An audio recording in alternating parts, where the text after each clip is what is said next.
niba warakoze iyi cat airdrop, ndavuga nyine niba waragiye ukurikiza inama nagiye nkugira, aho nagiye ngusaba kenshi gushyira imbaraga muri iyi cat airdrop. Ndabyibuka hari video negeze gukora ifite umutwe ugira uti only cat is the next dogs airdrop. Ibyo nabivuze cyangwa se iyo video nayikoze nyimara kubona ibyo Catizen yari dukoze, nubwo iyo video nayikoze Hamster Combat itararistinga, nubundi Hamster Combat nabonaga nabirenze izakora. Niyo mpamvu nagiye ngusaba gushyira imbaraga muri cat. Mu byukuri sinza ahantu nkuri imbaraga zituma nizera ibintu kandi bikagenda nk'uko nabyizeye, bikagenda nk'uko nabikugejejeho, gusa ariko nyine nkeka ko ari experience ndetse n'ubusesenguzi bwinshi cyane ngenda nkora, kuko igihe cyanjye cyose cyangwa hafi ya cyose nyimara kuri internet. Niyo mpamvu guys ntagusaba kunshyigikira ukanda kuri subscribe iyi video ukayiha like, kugira ngo niba utaranakoze iyi cat wenda uzakore izindi project ngiye kujya mbagezaho cyangwa se n'izindi nabagejejeho zizaduha amafaranga mu minsi iri imbere. Hanyuma ku munsi w'ejo bwo nakoze video ndi kukubwira ko iyi cat airdrop izaduha amafaranga, wenda nubwo itazaduha amafaranga nk'ayo dogs airdrop yaduhaye, ariko nizadukora nk'ibyo Catizen cyangwa se Hamster Combat yadukoze guys. Hanyuma niba warakoze nk'ibyo nakubwiye, warakurikije inama nagiye nkugira, by'umwihariko guys ku munsi w'ejo uzanshimira, kuko ku munsi w'ejo ku itariki 8 z'ukwezi kwa 10 nibwo tuzatradinga iyi cat, nkakwereka uko amafaranga azatugeraho kuri mobile money. Mwibuke nyine niba warakoze ibisabwa, ubwo nuko wishyuye 0.2 toni ndetse ukanabikuriza kuri Bitget exchange. Gusa nawe wabikurije kuri Bybit, kuko nakoze na video mwereka uko wabikuriza kuri Bybit.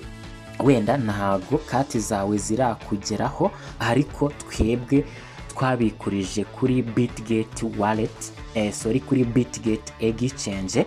Token zacu zamaze kutugeraho guys, ndetse zatugeze hari nyinshi cyane kurenza uko twazibikuje guys. Niyo mpamvu nagusaba kureba iyi video witonze, ndetse ukanaza kutubwira wowe wabikurije kuri Bitget exchange wabonye catcoin zingana gute. Ngewe rero ndaza kukwereka izo nabonye mu kanya, gusa ariko ni ibintu byiza nkuko nakomeje kugenda mbikubwira ngusaba gushyira imbaraga muri iyi cat.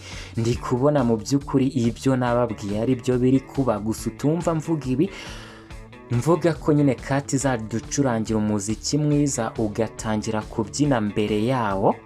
Ariko mu kinyarwanda baca umugani ngo igihuru kizava mu igihunyira ukibona kare. Sinshatse kuvuga ko iyi cat nyine itazatugirira umumaro, ahubwo nshatse kuvuga ko ikizatanga umusaruro ukibona hakiri kare. Niyo mpamvu nyine nagiye ngusaba gushyira imbaraga muri iyi cat. Sinarinzi ko nzabikuza cyase nk'uko muri kubona mfiteho catcoin 45,000, nubwo bakoze Snapchat ku itariki 3 nari mfiteho nka catcoin 30,000 gutyo, ariko ninza kukwereka catcoin nakiriye uraza kuba utungurwa guys.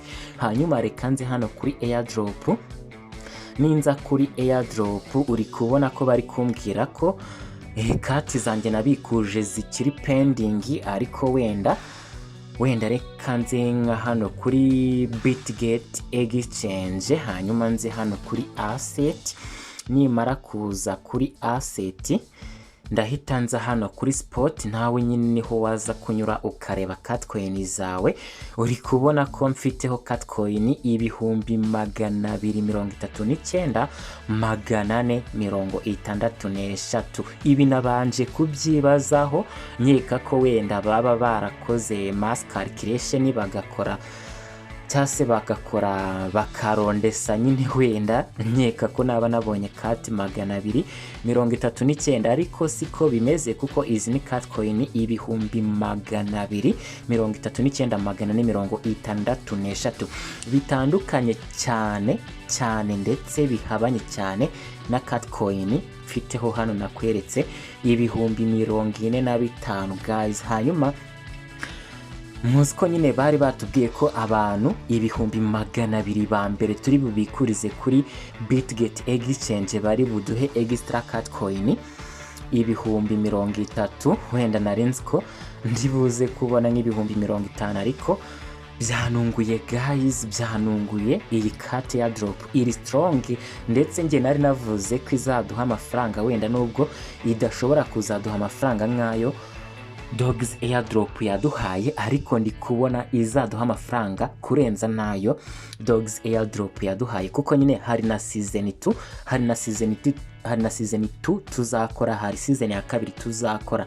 hanyuma reka nze hano kuri get.io kugira ngo mwereke amasaha asigaye. nari ngiye kuvuga ngo ni iminsi, ariko ni amasaha asigaye tugatangira gutradinga iyi cat airdrop guys. ok, reka mfungure iyi get.io kugira ngo mu by'ukuri mwereke amasaha asigaye tugatangira gutradinga iyi cat.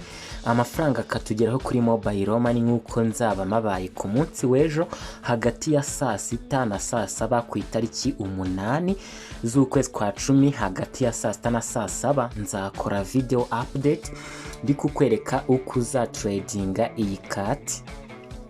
amafaranga akakugeraho kuri mobile money. ndategereza hano kuri get.io ifunguke neza, mwereka amasaha asigaye. wenda reka nze hano kuri asset.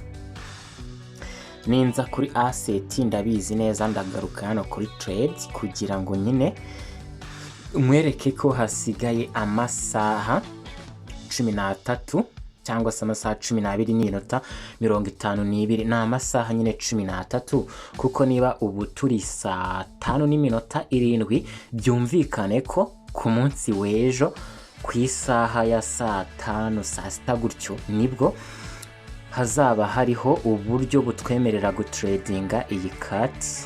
amafaranga akatugeraho kuri mobile money n'ibyo nzakwereka. niyo mpamvu nyine ukwiye gukanda kuri subscribe kugira ngo utazacikanwa na video iyo ariyo yose, by'umwihariko igufasha kukwereka uburyo wakorera amafaranga kuri internet nta gishoro bigusabye guys. hanyuma hano nyine nakweretse uburyo nawe wareba cat coin zawe niba warabikurije kuri Bitget exchange. hanyuma abantu nyine mwabikurije kuri Bybit nabonye zitarahagera, ariko nubundi nari nakoze video ku munsi w'ejo bundi ndi kukubwira ko abantu ba mbere batangiye kwakira cat coin zabo kuri Bitget exchange. rero ngewe zangezeho mu kanya. nawe nugira ikibazo niba warabikuje neza ibisabwa ugashyiramo UID, memo ndetse na deposit address. gusa hano kuri Bybit nta memo badusabaga. nizeye ko ejo ku isaha ya saa 5 cyangwa se mbere yuko iyi cat iba listed uzaba waramaze kwakira cat coin zawe. gusa ariko nyamuneka hari abantu nyine batakoze iriya tone transactions, hari abantu batishyuye iriya 0.2 tone, by'umwihariko nyine batabahaye namwe kuri airdrop, ntago iyi cat yaba iririyo, kuko nyine ubundi gukora transactions ntibyakabaye main criteria cyase ntibyakabaye ari cyo cyemeza ko cyase bazagenderaho batanga airdrop. ahubwo nyine abantu bakoze iriya transaction twagakwiye kubona airdrop nyinshi, wenda batarayikoze bakabona nyeya, kuko nyine iyi airdrop nta gishoro ibisaba. ni nayo mpamvu mubwira ko nkora video zikwereka uburyo wakorera amafaranga kuri internet nta gishoro. ubwo rero guys, uramutse utabonye ku mafaranga kuko utishyuye 0.2 toni byaba bitandukanye n'intego yanjye. gusa nyine nubwo bavuga ngo iyo ubuze ubwenge n'Imana irakureka, nyine ntago gutanga 0.2 toni byari ibintu bya danje. hanyuma reka nza hano kuri Telegram channel mwereke update baduhaye, kuko utumva nkubwiye ko wenda nyine abantu mutakoze iriya toni transactions, abantu mutishyuye 0.2 toni cyangwa se abantu mutishyuye 1 toni, dore ko njye nabyishyuye byose wanasanga ariyo mpamvu bamaye 230 n'imisago. Wasanga ariyo mpamvu guys. Wenda reka nze hano kuri cat community kugira ngo mwereke post badutangarije.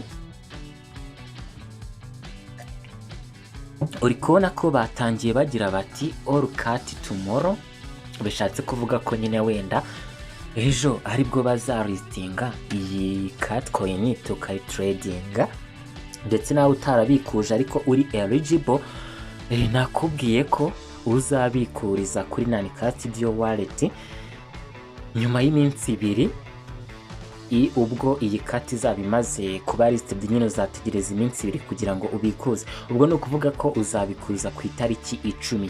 Hanyuma nyine batubwiye ngo we hope you are happy with your final result cat. Nkuko byumvikana nyine ngewe mu by'ukuri ndishimye cyane kuko nari nzi ko nzibonera nk'ibihumbi 50 bya cat cyangwa 40 na bingahe, ariko muri kubona ko nabonye ibihumbi 200.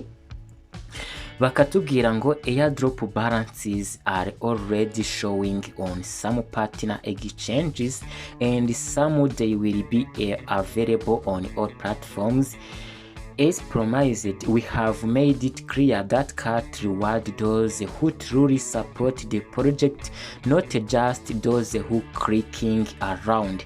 Mu by'ukuri nk'uko babivuze cyangwa se nabo ngo bari babidusezeranije ko mu by'ukuri cat airdrop izahemba abantu baba supportinze. Iyo bavuga abantu baba supportinze nyine nitwe twakoze iriya transactions tukishyura toni imwe, tukishyura 0.2 toni. Mu by'ukuri nabo hari igihe baba bakeneye amafaranga yo guha ama exchange kugira ngo azaba listingire nyine cat. Nago mu by'ukuri iyi Bitget exchange iba yarapfuye kulistinga iyi cat iba yaratanze amafaranga menshi.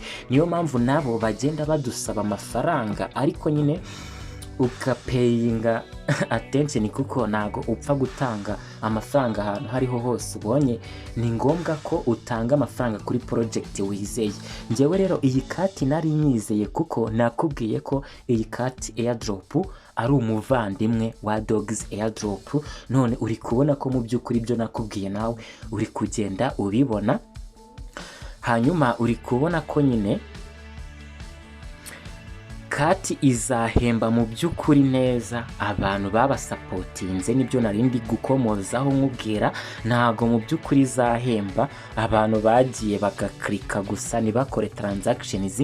Nicyo mu by'ukuri bari gushaka kuvuga, ariko bakongeraho ngo and don't worry, we haven't forgotten about the cats who were active, you will get some food too. Hanyuma bakavuga nyine namwe bari kubita cat nkuko kuri dogs batwitaga dogs, batwitaga imbwa ariko ntacyo bitwaye. Na hano bari kutwita cat ariko ntacyo bitwaye. Ntacyo bitwaye guys. Nibyo bari kuvuga nyine nkuko nari nkubwiye ko niba utaratanze 0.2 toni, niba utaratanze 0.5 toni cyangwa se 1 toni, nukwiye kugira ikibazo kuko bavuze ngo namwe wenda mwari muri aho ngaho ntago twabibagiwe, ariko nyine namwe tuzabaha ibyo kurya. Wenda nyine iyo bavuze ngo bazaguha ibyo kurya ni ukuvuga ko utazavira mwaho, nyine bazapfa kuguha udufaranga duke wenda nk'utwo Catizen yatanze cyangwa se Hamster Combat.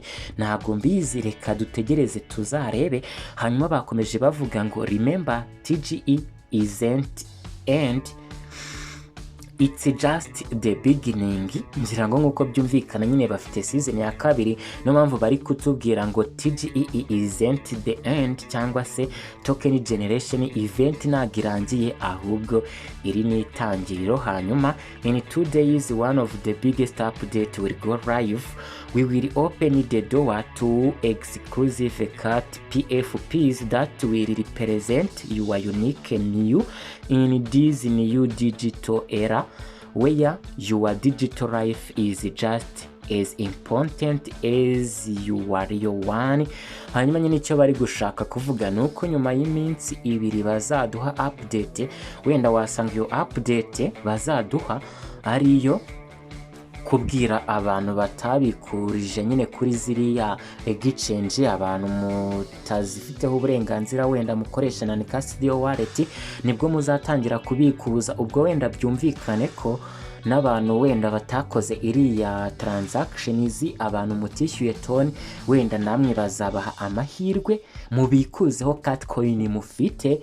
Niba ufiteho ibihumbi 10 azaba ari byo bikuza bikugereho bitrading, wenda wo kuzabona byabaye double cyangwa se triple nk'uko byatugendekeye twebwe. Hanyuma also the off-chain claim will open 2 days after the TGE, so stay tuned. Nibyo nakomeje kukubwira ko nyine cyane, ubundi narimo nkubwira ko niba utarabikurije kuri exchanges uzategereza ku itariki 10, kuko ndakeka nibwo hazaba hashize iminsi 2 iyi token generation event ya CAT ibaye, aribwo uzabikuriza kuri Studio wallet. Ubwo rero byumvikane ko hari umuntu kare wambajije niba atarakoze transactions atazabona airdrop. Mu by'ukuri wenda nari namushubije ko nayo azabona nkurikije ku makuru nari mfite, ariko kugeza ubu wenda hari ikintu bazabaha, wenda bazapfa kubaho udufaranga two kugura irindazi. Nibyo ngibyo nyine, reka dutegereze turebe, kuko isukari yo ndi kubona yahenze. Wenda ninjye uzahabwa yo kugura isukari n'abandi bakoze nk'ibyo nakoze. Gusa nyine reka dutegereze ku munsi w'ejo, nibwo umucamanza azakubita inyundo hasi tukamenya niba tuzakora season ya mbere nako niba tuzakora season ya kabiri cyangwa tuzayireka. Gusa ariko njye hano ndi kubona ibintu ari sawa. Impamvu ndi kubona ibintu ari sawa nuko nyine muri pre-market y'iyi CAT, wenda reka nze hano kuri Bybit mwereke igiciro gihari muri pre-market, kuko nta tandukaniro rijya ribaho cyane ku giciro cyo muri pre-market ndetse n'igiciro cya official listing cyangwa se spot listing. Wenda uri kubona ko iyi CAT, reka nyifungure turebe niba biri bukunde bakatwereka igiciro kiri gutradingwaho iyi catcoin muri pre-market. Ndabona batari bubinyereke, wenda hari. Reka nze hano kuri home, ninza hano kuri home ndaza hano kurimo, ninza kurimo ndaza hano kuri pre-market trading, ninza kuri pre-market trading ndaza ndebe iyi CAT. Muziko iyi CAT nyine ariyo twakoze. Hanyuma igiciro ni ikihe? Gusa uri kubona ko total supply ni billion 600 guys, billion 600. Iyi CAT yatanze total supply iruta niya Dogs Airdrop, kuko muzi ko Dogs Airdrop yatanze total supply ya billion 550. Iyi CAT rero guys mushobora kubona itunguranye mukabona itwihereye amafaranga guys. Wenda reka nsubire inyuma, uri kubona ko muri pre-market iri gutradingwa kuri 0.00004 cyangwa se 0 n'ibice 0.34. Niyo mpamvu ngiye kubanza ngaruke hano kuri Bitget exchange turebe wenda, cyangwa se twibukiranye catcoin mfite tuzikube n'igiciro iyi catcoin iri gutradingirwaho muri pre-market, kuko nyine nta tandukaniro rijya ribaho cyane ku giciro cya pre-market ndetse n'igiciro cya spot listing. Hanyuma ndaza hano kuri spot, uri kubona ko mfiteho catcoin 239,463. Niyo mpamvu ndibuze kuri calculator. Namara kugera kuri calculator mwandikamo guys 236,239 n'ibihumbi 463, mwahita nkuba na 0.0004. Mu by'ukuri uri kubona ko ntaba mfiteho amadolari 95, kandi mwibuke CAT airdrop yamaye amadolari 85. Gusa igiciro gishobora no kuzamukaho gato ugasanga cyagiye nko kuri 0.309 ibaze aya mafaranga sinzi ko nayabona, gusa nabyo birashoboka guys, kuko nubundi iyi kati igiciro cyaramanutse kuko cyegeze kuba kigera kuri 0.5. uri kubona ko nabwo ntabwo naba mfitemo amafaranga make guys, niyo igiciro cyaba ari 0.3 n'aya ngaya ntago yaba ari make ugereranyije na Katizeni, ugereranyije na Hamster Combat. Hanyuma reka mwifuriza ibihe byiza guys. Iyi video yabaye ndende ariko nyine nakubwiraga ibintu by'ingenzi. Wibuke ushyira imbaraga muri project zirimo Binance Moonbinks, project zirimo Minfi. Nabonye token generation event twari dutegereje ku itariki 9 barayegeje inyuma bayishyira ku itariki 30 z'ukwezi kwa 10. Ushyira imbaraga muri Vetas, ushyira imbaraga muzindi project zirimo Rista ni coin ya project yitwa Meta. Unakore kuri subscribe kugira ngo ujye ubona video update zacu. Hanyuma ndabakunda cyane guys, reka tubonane ku munsi w'ejo ndi kukwereka uko tuzatradinga iscat coin, turebe niba mu by'ukuri nzabona hagati y'amadolari 70 n'ijana. Gusa birashoboka cyane guys, reka tubirebe ku munsi w'ejo. Till now, bye bye.